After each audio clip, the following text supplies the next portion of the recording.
Okay, it's 10 o'clock. So, Andrea, are you ready? I'm ready. Okay, so it's 7 a.m. here in Western Pacific time. So, good morning, good afternoon, and good evening. A colleague from all over the world. I know many colleagues still from China, some from Europe, and some from North America and South America. So welcome again to this World River and Delta Systems Source to Sink webinar series. And today we invite Professor Andrea Ogston from University of Washington come here talk about the tidal rivers, and particularly the impact on coastal sedimentary process and a critical source to sink gateway. So before I introduce Andrea, I want to mention next week, new talks. Next week, there's some schedule conflict, but next week we have 2 more talks. That's next week's. And we were back to the normal time. So that is 9 a.m. East Coast. Okay, so next week we will have two more talks. So let me. Okay, and as I mentioned, Andrea is a full professor from the University of Washington, the School of Oceanography, and originally she graduated from Oregon State University. I guess, are you original from Oregon State? Yes. Oh, okay. So, and get a master and a PhD in University of Washington. Supervisor Steinberg, very famous professor working on sediment dynamics. Her research interesting is focused on interaction between geological and physical oceanography of the coastal ocean, particularly and the sediment transport and the dispersal system from a river to the deep sea, and emphasize high concentration gravity driving flow sediment transport process in the marine environment from the very near shore to continental slope, and particularly instrument focus, observation, and a little bit modeling. So as see here, very active recent publication from all the way Amazon, Mekong, and Irrawaddy. And from their research group photo, as you can see, their research covered all the way from the tropical Amazon, Papua New Guinea, and Mekong, Irrawaddy to high latitude and to Antarctic, Arctic, even Alaska coast, and also local river system, the impact of for example, the impact of the dam removal, and even in her home state, I would say the Columbia River, the Canyon system, Eel River, California. So she is serving the chief editor, Continental Shelf Research, and she just a moment ago, she just said he just off the hook. And so, but anyway, she involves so many interesting river and delta shelf environment. And so today is a great honor to get her to give a talk, covered so many different river systems. And so, Andrea, now you can share your screen. Okay, thank you.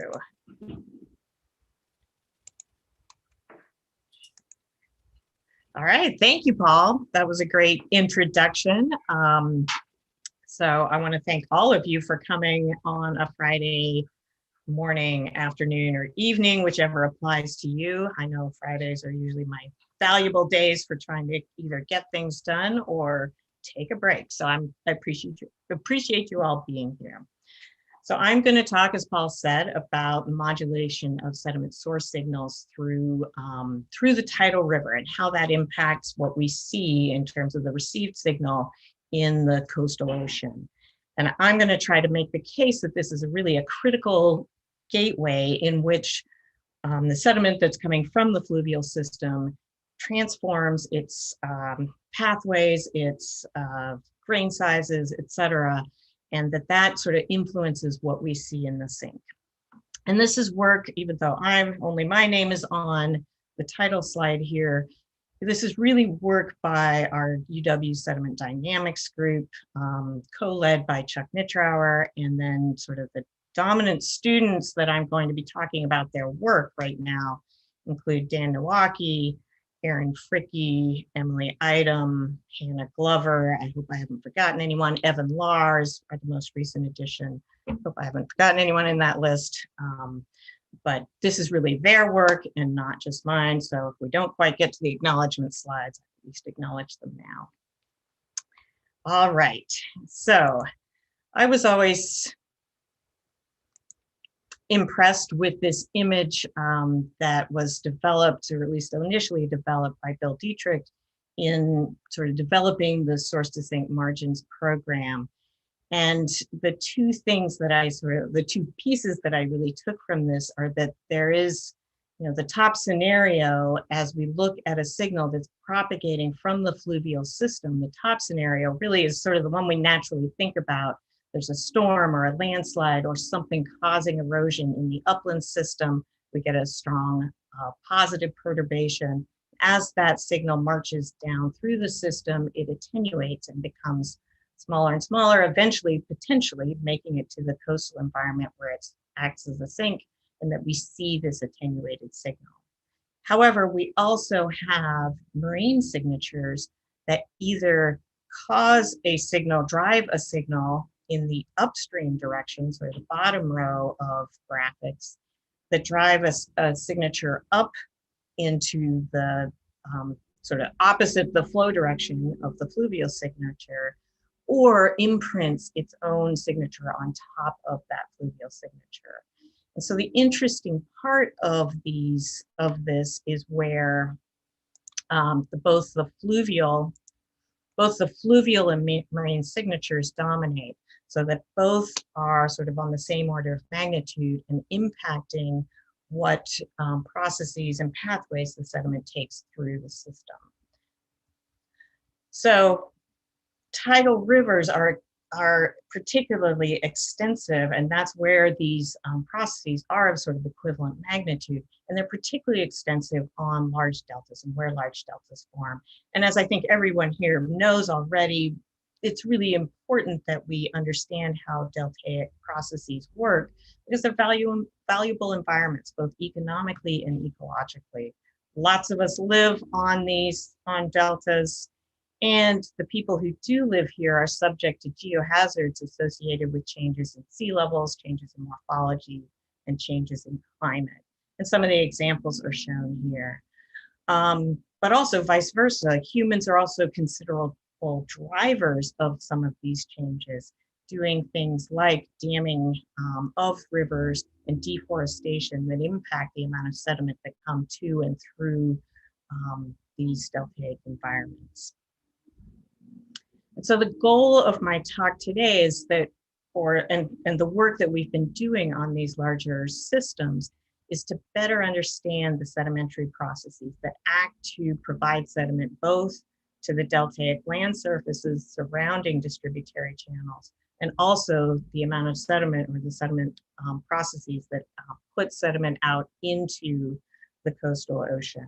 So I'm going to talk about 4 sections. I'm going to sort of talk in 4 sections, where I'm going to talk first about the timescales of coincidence between fluvial discharge and oceanic energy. Next, I'll talk about the processes that occur within distributaries and sort of the importance of estuarine return flows.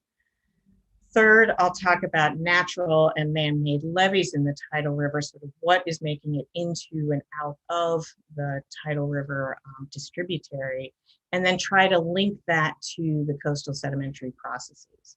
And to talk about all of these, I'll need to use a variety of examples. I always use a variety of examples. And so if I don't explain which system I'm actually taking this example from, look down in that lower right-hand corner, and then hopefully there will be a tag there to say where it is that we're jumping around the coastal oceans around the globe. Okay, so let's start in with timescales of coincidence between fluvial discharge and oceanic energy. And we started sort of in the past thinking about, or sort of in my career anyway, really focused on small mountainous rivers, sort of trying to show that they were supplying significant amounts of sediment to our ocean basins. And in these systems, it became clear that this coincidence or coherence in time between the river discharge and the oceanic energy was an important aspect as to how sediment operated within the shelf environment. So that the same system that came to shore that had a lot of energy and created waves also created precipitation in the drainage basin, and that they were almost instantaneously brought to the coastal ocean mouth. And therefore, the style of sedimentation on the continental shelf was that you could quickly move sediment away from the river mouth out to deeper environments, creating, for example, mid-shelf mud deposits. And so those deposits weren't connected to their river mouths, and there was a lot of broader dispersal rather than just the mid-shelf mud deposit. As we start looking at larger systems, maybe the more moderate systems, for example, on this image, the Po and the Rhone River Delta in the Gulf of Lions, we see that there becomes that disconnect between that discharge of the river and the oceanic energy, and therefore sediment that's discharged to the mouth has the opportunity to consolidate near the mouth, isn't immediately taken away. And so we tend more likely to get deposits that are connected to their fluvial source, and there's much more retention within the shelf system of that sediment. So as a first cut, this sort of work suggested that the river basin size could be used to evaluate the style of offshore transport and deposition. For example, at the eel, we can compare the eel with the Po and sort of say, okay, because one basin is smaller, we get this small deposit, small mid-shelf mud deposit, whereas the larger system, slightly larger system that's disconnected, we get a mouth-connected deposit that we can track from mouth to around the shelf. However, as we start getting to the larger systems, things get a little more complicated. And so I'm going to talk about 4 different systems in this talk. I'm going to focus in on mostly on the Mekong River and the Irrawaddy River and do some comparisons there. But we'll also talk a little bit about the Fly River in the Gulf of Papua and the mouth of the Amazon, or actually mostly the tidal distributaries in the Amazon River. So thinking about what processes might sort of impact the sedimentary systems, one of the processes that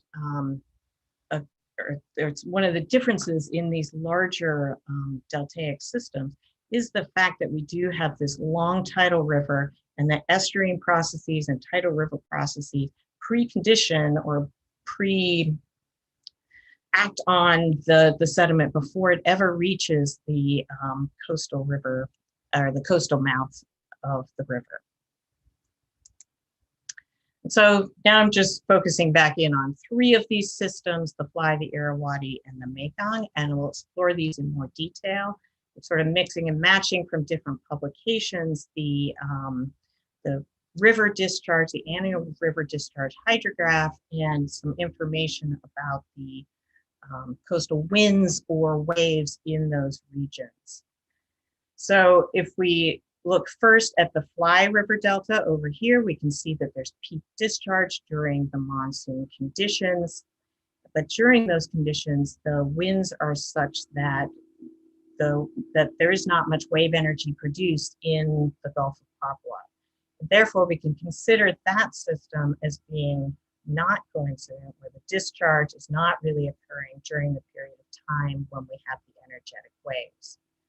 In contrast, in the Irrawaddy system, we have river discharge and energetic ocean waves that occur at about the same period of time during the southwest monsoon conditions in that region. And so that is a system where we would consider that the ocean energy and the river discharge are coincident. The Mekong is also considered not coincident. And so if we sort of evaluate then, or start thinking about the oceanic processes that drive the distribution of sediment within the coastal ocean, we can sort of evaluate them in their high flow conditions, where the river is at a high flow condition, or whether the river is at a low flow condition. And what we're going to see is that the modern sediment dynamics are generally controlled by these seasonal monsoon conditions, but they're also controlled by other factors. One of those that I'm going to emphasize, hopefully, is the tidal amplification that occurs in embayments that allow amplification to happen.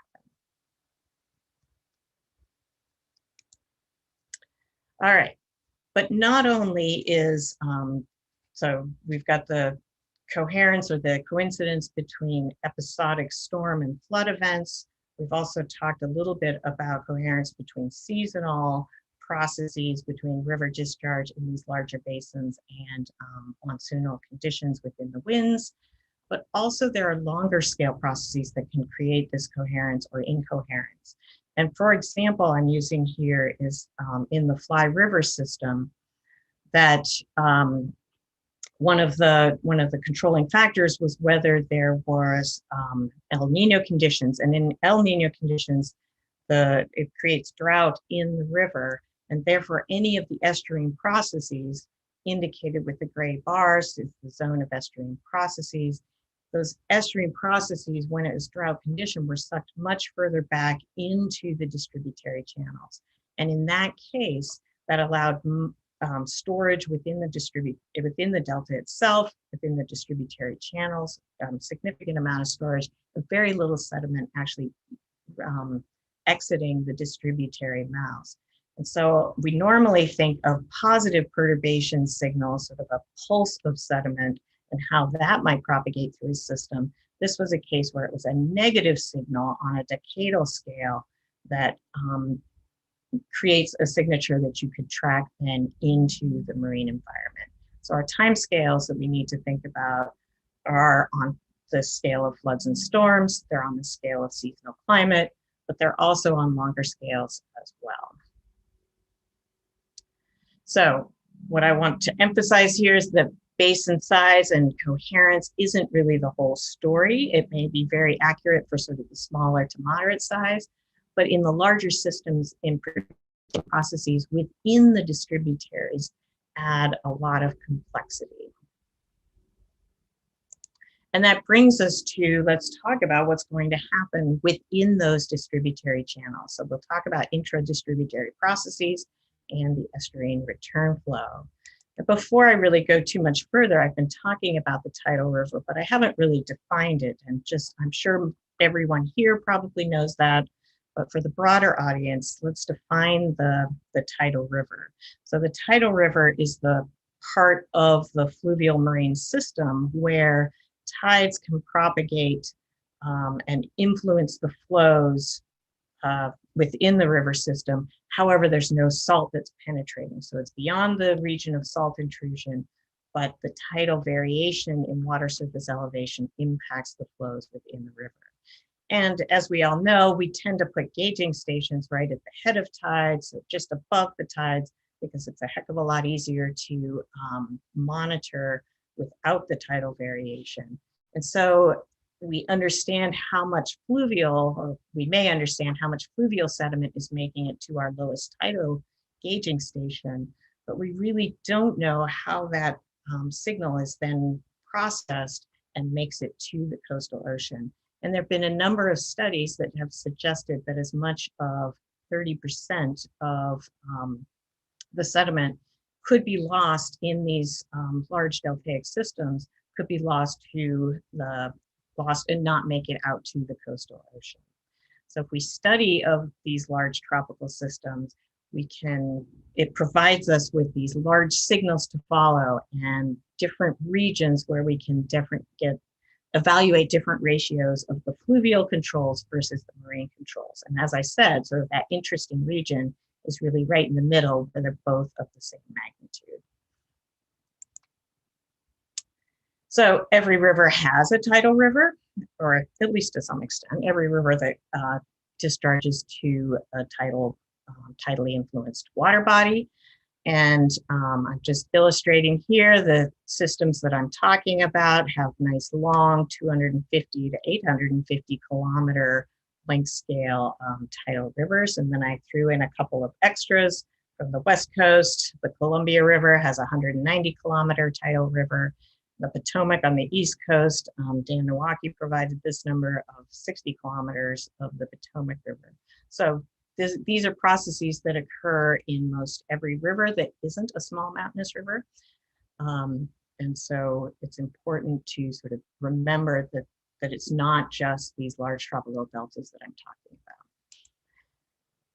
And so if we want to understand the processes within the tidal river, we might first want to go to the fluvial community and ask the question of, what are the processes that control the inundation of tidal or non-tidal floodplains, and how much exchange is there? And so I go to some work of Tom Dunn, where he states that the annual discharge of the annual sediment exchange between the channel and the floodplain is actually larger than the annual channel transport through the reach. So that's pretty impressive.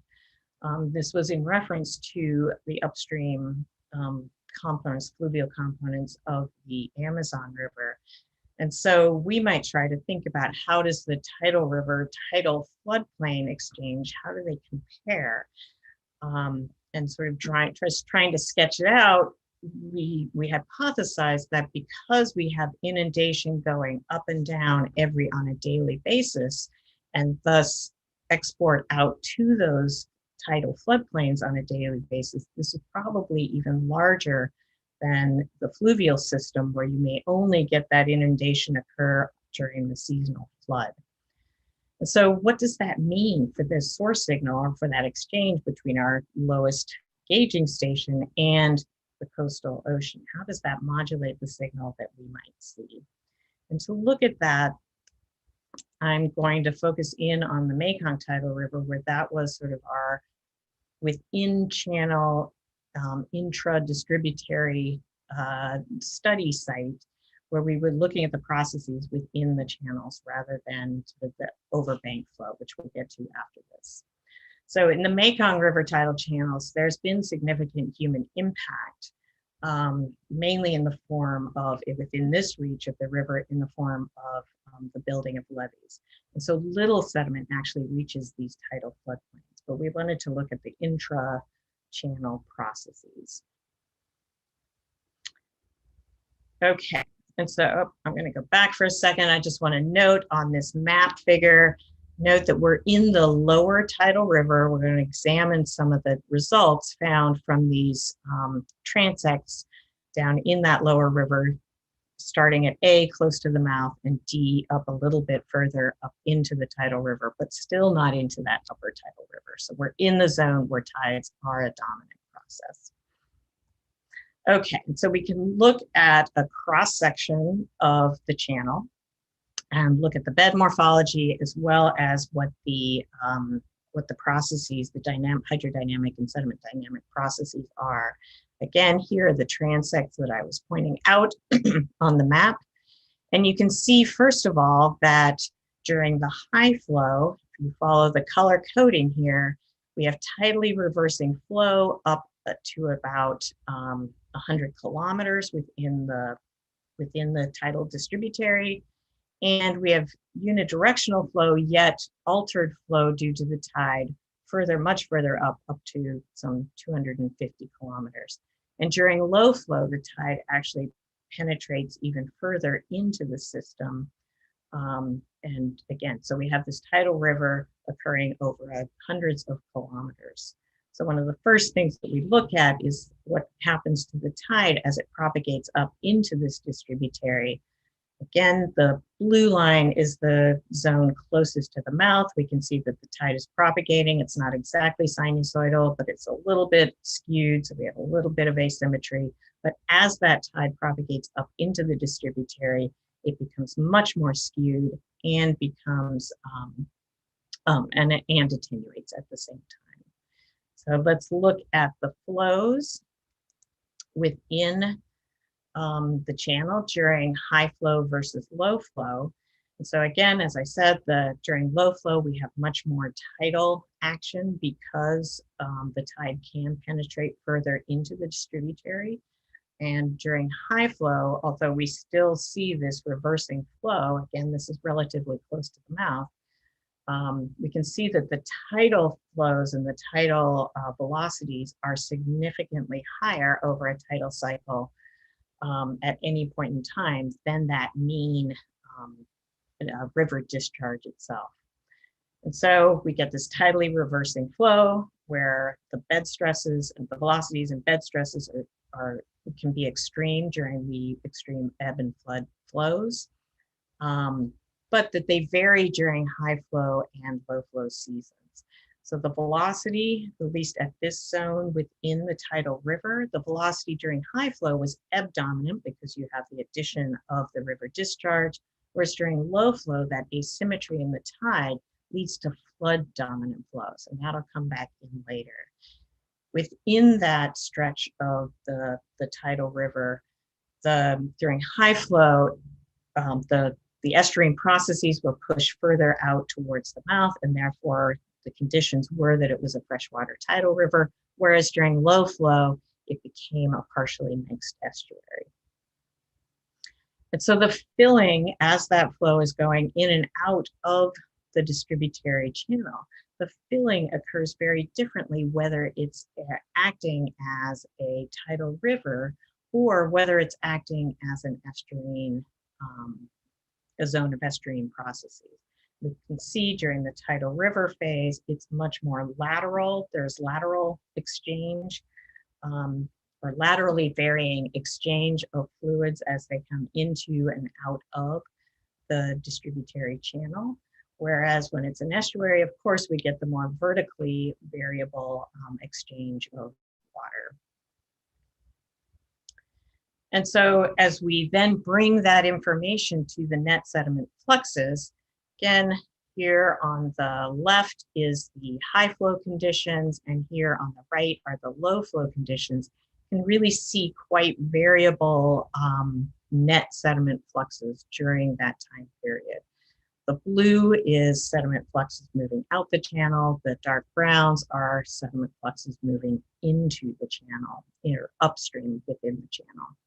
And so what we see first is that we have net sediment export during high flow conditions, and that we have net sediment import during low flow conditions. And so we're importing sediment into the distributary channels during low flow. But also we see some interesting things in terms of where the sediment is focused within the channel. One would expect that they might be focused towards the thalweg, but because of the more lateral distribution, or the more lateral distribution of filling within the tidal distributary, we actually don't get it in the thalweg, but rather moved off into the central region. And so that's influencing how that sediment is going to make it out into the coastal environment. Another aspect that we looked at was how or where within that distributary channel we might be getting the convergence and deposition onto the channel beds. And of course, estuarine processes act to create those convergent processes, and we might expect to see that the deposition or temporary deposition of that imported sediment within those estuarine regions. So first of all, we can see in these sort of cartoon style cross sections relative to the shoreline during high discharge conditions, most of the estuarine processes were located offshore or outside of the river mouth. Whereas during low flow conditions in the upper plot, the estuarine processes were firmly placed within the distributaries. But that there was also a region upstream of the estuarine processes that was acting to converge sort of the transport dynamics of muds, and that deposition was occurring to the seabed in this interface region that we'd labeled it significantly upstream of tens of kilometers upstream of the estuarine zone. So we've developed an interface region, but that's also because we're getting this deposition on the seabed during these low flow conditions, and yet we didn't really see that deposition under the high flow, or that deposit under the high flow conditions, does indicate that the timing of re-export of that temporary deposit must occur sometime at the very beginning of the rising discharge season. And we could see that in the seabed as well, or at least the effects during the high flow and the low flow. During the high flow condition, we can see bed forms on the seabed. And if we take a sample of the bed, you can observe the sands and the coarser grain sizes, but also the some mud and mud balls indicative of previously erosive condition. Whereas during the low flow conditions, in the multi-beam bathymetry that was taken by Mead-Allison, was collected by Mead-Allison, you see a smoothing out of the bed surface. And as we took grab samples of that, then you could see that mud being deposited during the, or that had been deposited during the low flow conditions. And so that we get this storage of sediment, the seasonal import and export of sediment to and from the tidal river that leads to a temporary storage on the channel bed. And so that storage can lead to a change in timing of the peak sediment discharge. And it also leads to a change in the pathways that sediment takes on its way to exit the distributary, altering where that sediment is discharged into the coastal ocean. Okay, so I'm going to leave the intra-distributaries now and go to the how tidal exchange might occur. And so we're going to leave the Mekong environment and look at the levees, both natural and man-made, in a tidal river.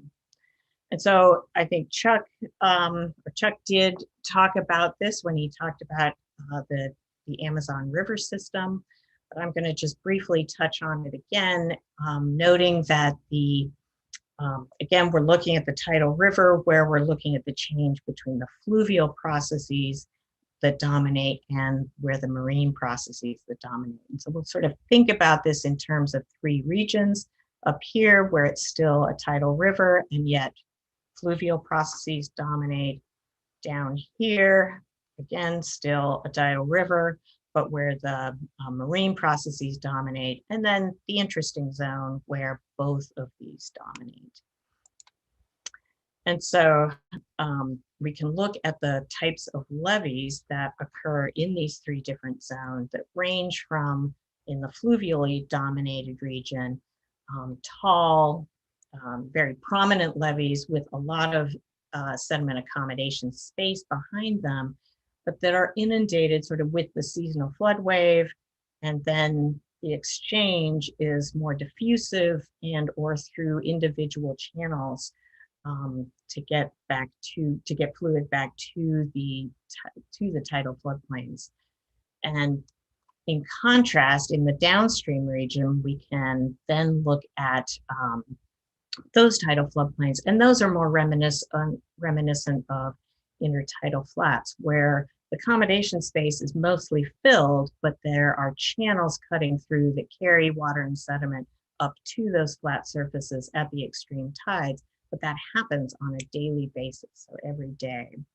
Now, again, the interesting region in between, in the middle here, we have space for, we have accommodation space for sediment to deposit, and we have channels leading through sort of not prominent levees or subtle levees. And this is the zone where we can get a lot higher accumulation into those tidal floodplains.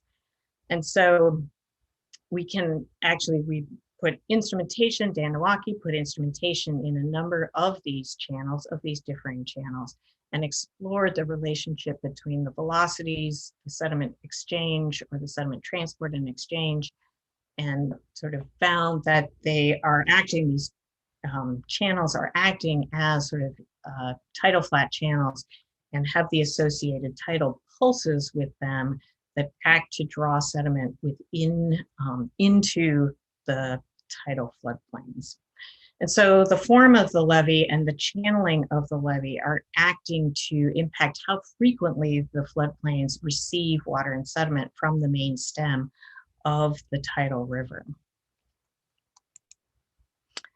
In contrast, we have man-made levees, and here's just an example of on a Mekong distributary of a levee being built out of the materials dredged out of the channel.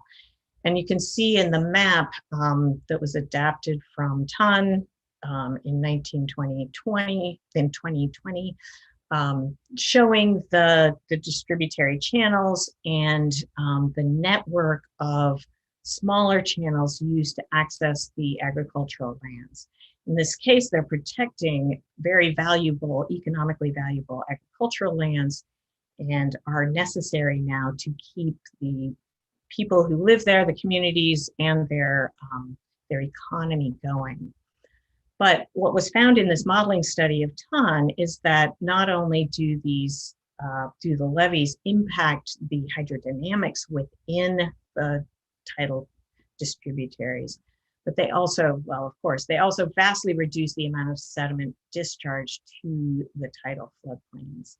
And I'm going to leave that there, but just sort of use that to go to our next system, the Irrawaddy, which is somewhat in between the Amazon and the Mekong, where there has been significant amount of deforestation at the mouth of the Irrawaddy Delta between 1970 and 2011, as shown in this imagery from Webb et al. 2014.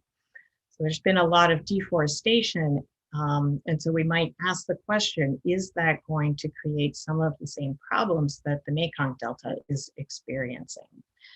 And so we went out to examine sort of what's happening within some of these agricultural fields that were that have been converted from mangrove forests, and look at the processes occurring within mangrove forests and the agricultural field.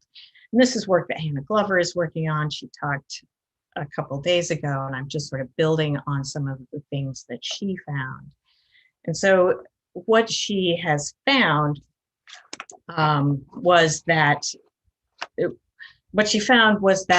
friction that's in effect in a mangrove forest versus a well-vegetated agricultural field causes similar processes to occur. And so in the Irrawaddy, where there hasn't been as much, or as there's been limited sort of development of these large prominent levees along the lower tidal river, we have similar processes still able to occur that allow the channelization of the channels that supply either the mangroves or the agricultural field. Similar processes are occurring, and so that it hasn't impacted the amount of sediment being imported into any individual channel. We can sort of compare some of the numbers on the Amazon to the numbers on the Irrawaddy, and what we see is that the magnitude of sediment over each tidal cycle may seem relatively small for each individual channel, but if we start to sum up the numbers of channels, we can, on a smaller river system particularly, for example, the Irrawaddy relative to the Amazon, that we can see that it starts to add up to a significant amount of the discharge within that main stem. But there is another factor that occurs, and this is work by Evan Lahr, who has started looking at, using remote sensing, looking at the channel networks that occur. So back to Webb's image, we have these regions where there's been mangrove forests that have been left alone and created a preserve, the bright greens here, the purple and gray where the mangrove forests were removed significantly earlier, somewhere prior to 1978, and the red region where the mangroves were removed and converted to, these fields converted to agriculture, somewhere in the 1980s, for example. And we can see sort of the mangrove preserve provides us a nice example of what the natural processes, that network of channels, may look like. And some 30 years ago, when the mangroves were removed, although much of this region has been converted to agriculture, we still have a similarly dense network of channels that is acting to deliver that sediment up and onto the land surfaces. However, as we look at this example in this older field, as the agricultural processes start to, or are in place for long enough, slowly the processes act to sort of erase that network of channels, and we get a much less dense network of channels. And therefore, it's likely that we're getting less water and sediment up onto those fields. So there is still sort of concern there, even though there hasn't been leveeing conditions along this tidal river in the Irrawaddy. Okay, and so lastly, I'm going to sort of think about sort of leaving the tidal river, the levees, and the tidal floodplains, where we see this sediment moving into and out of the tidal main stem through these levee incising channels. And we know that these man-made levees are acting to impact the hydrodynamics and the ability of sediment to reach the subsiding tidal floodplains. But the next section, we're going to look at how this signal is passed then to the coastal environment. So we're going to go from the tidal river to the shoreline, tidal river and estuary to the shoreline and inner shelf. So that's where we're heading. We're linking to the coastal sedimentary processes, and I'm going to start with the Fly River Delta, an example from the Fly River Delta, and sort of noting that in all of the deltas highlighted here, the morphology and processes on this inner shelf or the shallow water region play a large role in the storage and reworking of sediment. And so what we saw is that as sediment leaks out of, excuse me, the distributary channels, as sediment leaks out of the distributary channels, it's first subjected to processes in this very shallow water zone.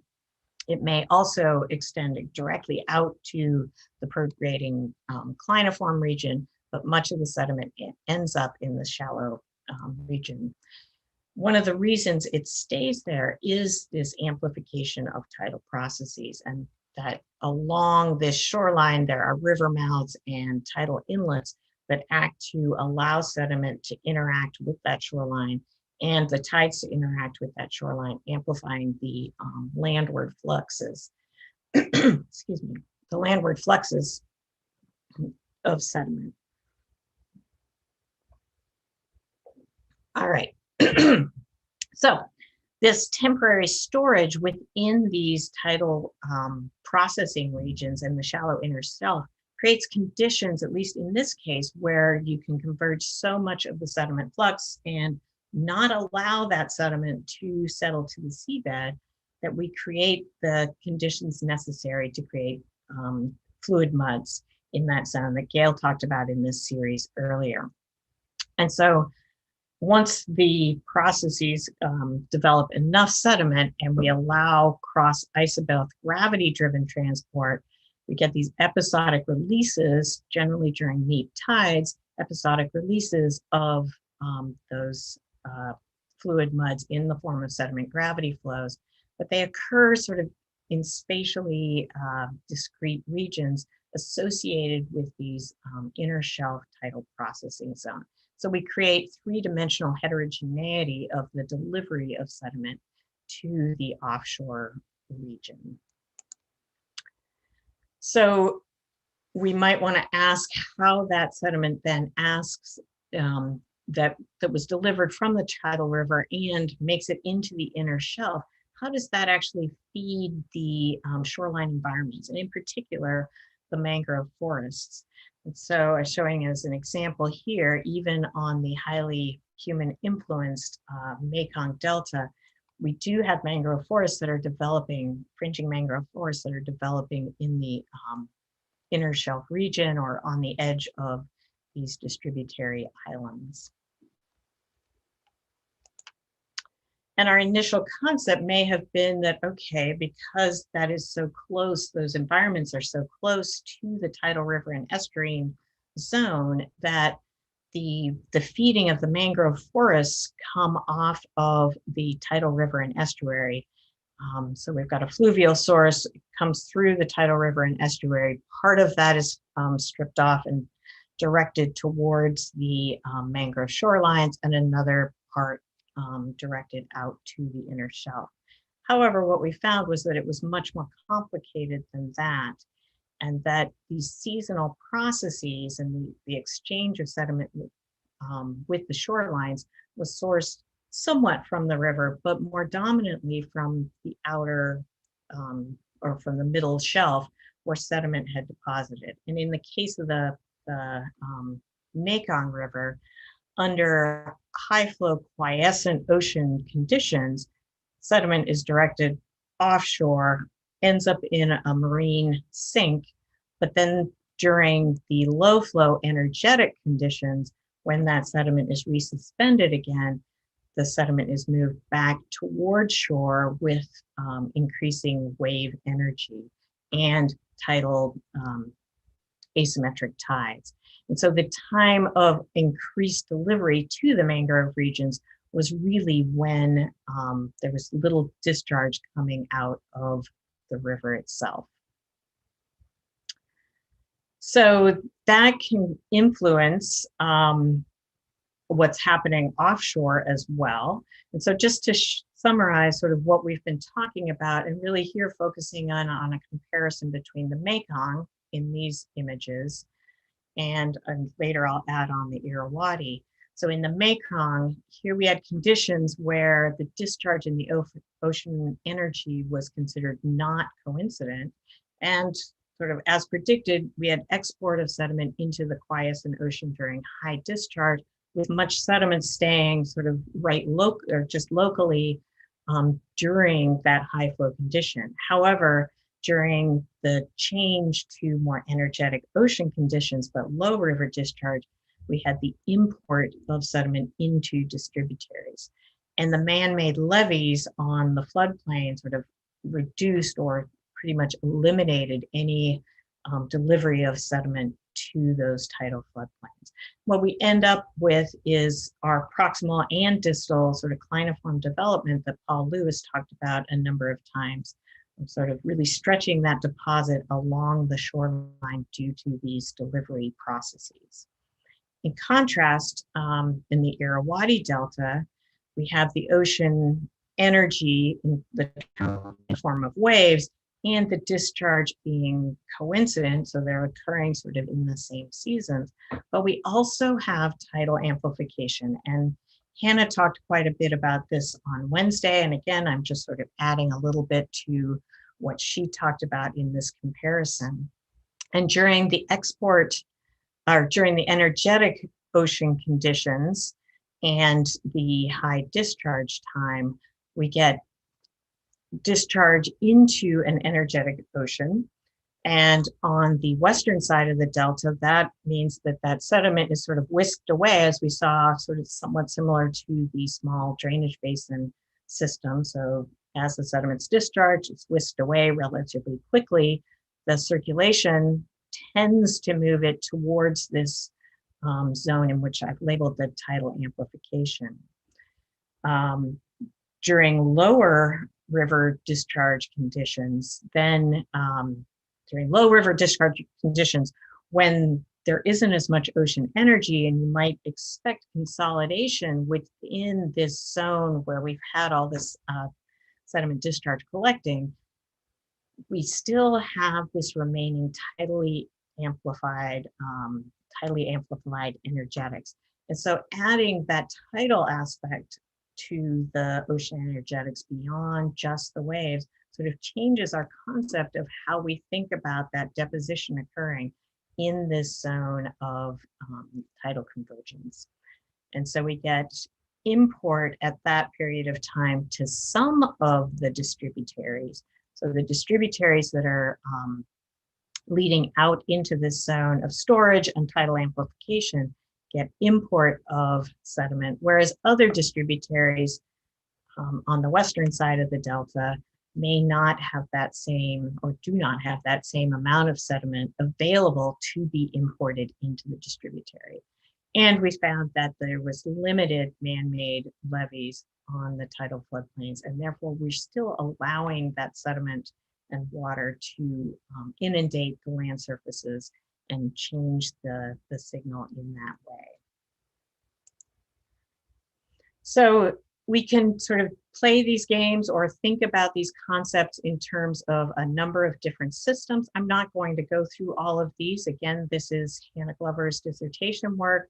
I've added on a little bit for the fly here, but we can sort of start to create a framework of how these larger systems operate through their tidal rivers out to the coastal ocean, and sort of thinking about both the tidal processes within the distributaries and the coherence between energy, oceanic energy, and river discharge. And this is just between the different seasons, and then getting to sort of my, like, okay, so what does all this mean? What's the fate of these large river deltas? And really, it's hard to say. Certainly, we can see that the Mekong Delta is at risk because of its elevation relative to sea level at present, whereas the Irrawaddy isn't quite so bad, and the fly doesn't seem to be, isn't quite the same problem experience there. But we need to take into account our understanding of how these processes operate, and how that connection between the fluvial system, how that creates varying pathways for sediment as it makes its way through the tidal river and out into the coastal ocean. And so we need to understand those processes more. So in summary, I really want to emphasize this importance of continuing to work towards this integrated tidal river, shoreline, shelf, sort of integrated studies, and sort of looking at the signal processing through this really critical gateway environment. This environment changes the magnitude of that source signal, it changes the timing of that source signal, and it changes the pathways that particles take towards their oceanic sink. I'm not going to go through the details here because I really want to get to my acknowledgements. And again, I want to thank sort of the key people who provided the work that went behind a lot of these concepts, and that's Dan Nowacki, Aaron Fricke, Emily Idem, Robin McLaughlin, Hannah Glover, and Evan Lahr, and that this is work done within our sediment dynamics group, funded by a range of sources, but would not be able to be done without our international colleagues who have been working with us in many of these different environments. And again, as Hannah said, I'm hoping that our colleagues within Myanmar are safe at this point and able to continue doing their life's work. Thank you. Wow, that's the fantastic, great overview and review. Thank you, Andrea. That's we will definitely know much better about the tidal rivers, but the challenge is the more we know, the more we do not know. Kind of the known than more unknown. So it's great. Let's see if the audience now, if you have any question, as always, you can unmute yourself now, and you can directly ask or raise a hand or whatever. Go ahead. I have a question, Andrea. Hi, this is Rip. Hey, Rip. That was really awesome stuff. Are there any issues with salinity in the agricultural areas of the Irrawaddy? Certainly. So, one of the reasons the levees in the Mekong exist is that they want to produce rice year round. Right. And I think that what happens in the Irrawaddy is they just can't produce rice year round. I think they can grow, at least where we asked the farmer, they can grow 2 crops, whereas in the Mekong, they can grow 3 crops. They certainly seemed concerned, the local people seemed concerned about salinity intrusion and whether that's changing, over time with subtle changes in sea level and changes to the channels. So yeah, it's a concern, but I think they're dealing with it more on a, like, okay, we'll let nature take its course and we'll work around it. Kind of. Cool, thank you. Yeah, actually, I just add that I read some report, have an evaluation about the saltwater intrusion issues. It's definitely a big challenge, a big issue actually now. Yeah. Okay, anybody else? Hi, Andrea. This is Carol. Good to see you again. Hi, Carol. Yeah, great talk. This was awesome. I have two questions. One has to do with the Irrawaddy, and I'm sorry, I was able to watch a little bit of Hannah's talk on Wednesday, but then I had to go off to another meeting. So I'm looking forward to seeing the Zoom. But from what I saw with your talk, at least some of those areas are not levied yet. And I guess this goes with what Rip was asking. Are they planning to levy? Or, I mean, it seems to me beneficial to not levy because we know so many levied deltas then have that problem of subsidence inside the levied area. So are people actively living on that landscape, and do they have to deal with flooding once a year? What's that perspective? Yeah, and there certainly are people actively living there, and they seem to again, they're sort of using the management tactic of let's live with it. So most buildings are built on stilts, et cetera, et cetera. I don't know, maybe Paul knows better if there are plans for more levies. No, almost impossible.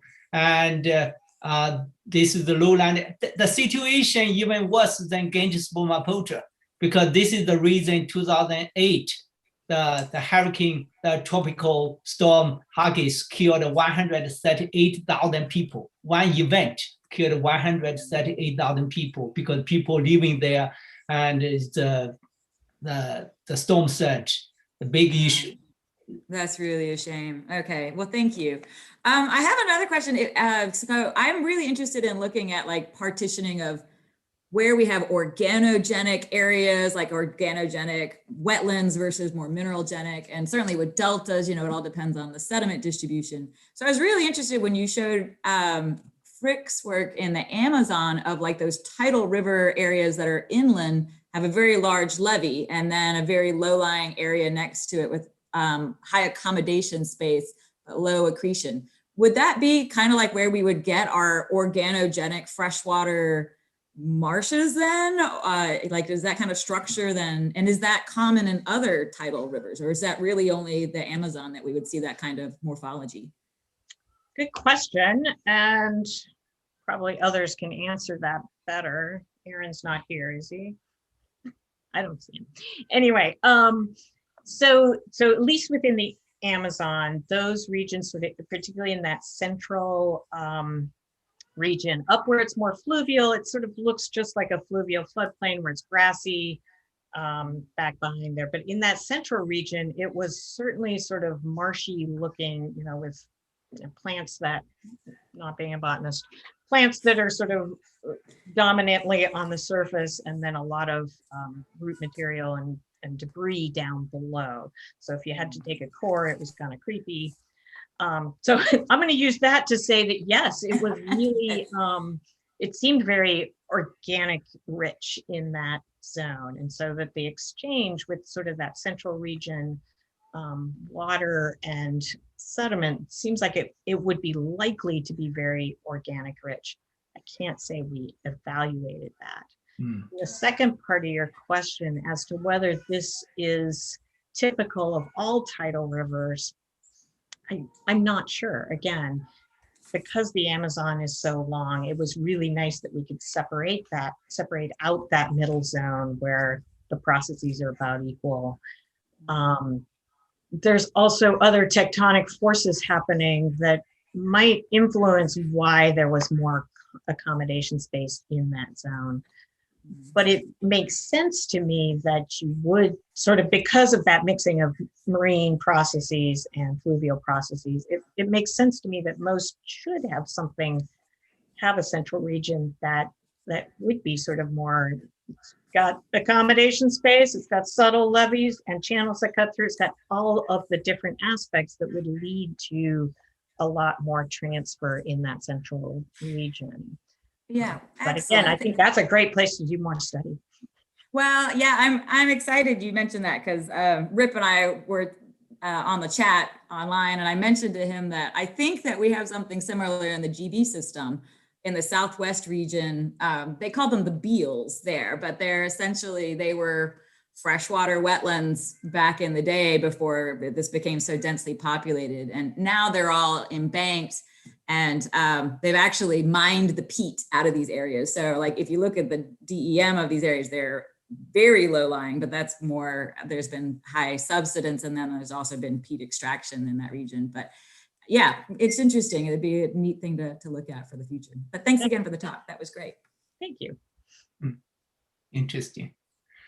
So Andrea, follow the Carol's question. Because you studied the tidal dominant river. So do you have a sense, compare the river dominated or wave dominated? So the tidal dominated river looks like contribute a loss of organic material to the ocean, compare the river or wave dominated. Is that true, or? I would hypothesize that that is true, but I do not know it. Yeah. I would hypothesize, because of that continual exchange of the water and sediment in that sort of central region, that you would get a more organically influenced signature as you go down towards the river mouth. But I don't know that. Yeah, today Bob Allen not here, and he has been the talk most of the time. But I know she will be interesting question. Like Steve Keel mentioned last time, that kind of tidal dominant estuary like a washing machine. So the sediment, the organic material being there back and forth, back and forth. So this is a question for you. So do you have a sense the river dominates the Mekong, the Irrawaddy, the Amazon? So after sediment, the material dumped to the ocean, before they finally deposit, what's the residual time stay in the system back and forth? Do you have a rough estimate, like 10 years, 1 year, or season? I don't know, which is. Oh, that is one that we're always struggling with, is that residence time, and particularly thinking about, that we've both worked in the Irrawaddy system, and that Yangon distributary that it receives all the sediment from offshore. Yeah. Like, what is that residence time that it takes? How long is it sort of back and forth?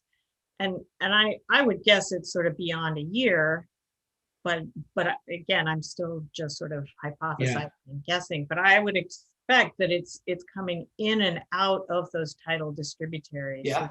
So on a seasonal basis, but then sort of cycling into that, the zone where there's a lot of tidal amplification, but it then has the opportunity to come back in again next year, 2 years from now. But how much of that, I don't know. So that's interesting. That's what I said. The more we know, the more we don't know.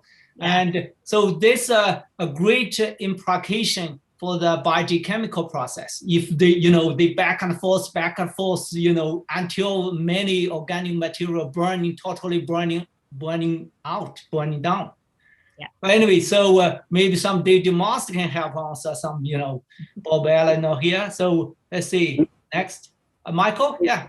Yeah, I was going to say, could you use beryllium-7 to perhaps see a little bit about the residence time for that organic matter coming back, of whether it's old or young?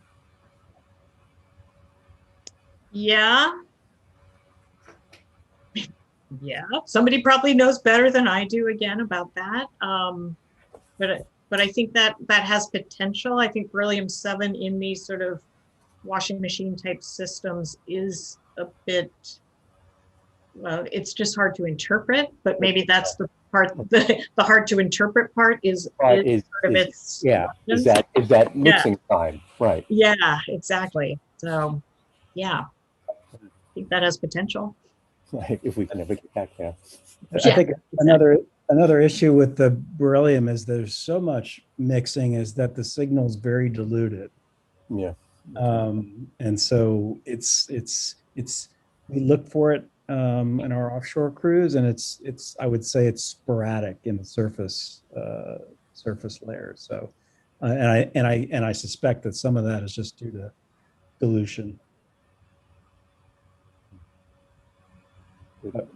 Maybe in the GBD, we could look at it to see if it's, that season's mud that's coming up the estuaries and producing the deposition, or if it's taking a long time to move along the coast. Yeah. Interesting. Definitely need a more funded project, more work to do. With travel involved, hopefully. Somebody can write a review paper, compare the tidal dominated river and the river dominated river, in terms of carbon cycle, the fate of those. Maybe already the people out, I don't know. Okay, anybody else? Any comments, anything?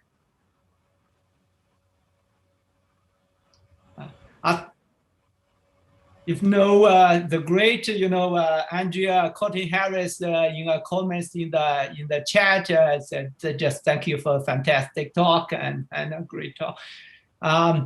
If no any other talk, and I think we can end it here. Once again, this talk is available online on our YouTube channel. Feel free to use it for your teaching, research, and but just remember, give a credit to Andrea. And so great, thank you. That's a fantastic talk. Oh, by the way, if anybody, you have a colleague, you have a postdoc, you have a student want to give a talk in this series, but please let me know. We still have a couple opening in July and August. Even you volunteer yourself, you can talk again, Steve. Yeah, you can give a second I just talk. wanted to ask Paul, how long do you hope to keep this seminar series going through the summer? Well, and as soon as we still with our mask, I hope we keep going.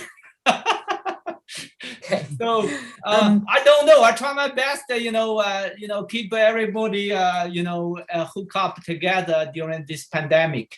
So yeah, at least we do the summer, Okay. because I cannot travel internationally. So if we resume international, I maybe stop. But okay. Can I just make one more comment? I guess I was sort of thinking about this. I wanted to say to Andrea that, I really have nothing but respect for you kind of attacking this topic. And I really like this ending slide with the idea that it's this tidal river and this reach in terms of the magnitude, timing, and pathways are really important for understanding sort of this ultimate source to sink system. And it's the most difficult area to work in terms of all the different processes that are going on. But now that you're working, we're sort of accumulating knowledge on all of these different systems that now it starts to make sense, like the totally developed deltas, you have to deal with sort of the human infrastructure, human impacts. But now you start looking at, okay, like where does this fit, almost like those, it's just another way to look at the deltas, especially in terms of as they're being perturbed, either through climate change and sea level or damming or other, then you can sort of try to predict what direction those deltas might be going in the future. And it's the most important because that's where you have the biggest human impact because of the heavy population densities on deltas. So anyway, it's not really a question, but a comment that this is kind of I think a very brave, area that is perhaps the most important, but now with this accumulation of studies, it's starting to make a lot more sense to me anyway. So anyway. Thank you, Gail. And I think that is, so sort of ambitiously as I started thinking about this talk, it was like, oh, I'm going to put together this really nice framework. And that's just, we're not quite there. It's just a lot more complicated, and each individual, what we've learned from each individual system is very different. And then you add on that human impact layer of, natural processes versus human influence processes. How do you layer that onto this sort of framework? So I think it's a great goal, and I hope some student or young career person is going to take it on and sort of to build that framework. That's great. Thank you, everybody. Thank you, Andrea, again, and I hope everybody have a great weekend.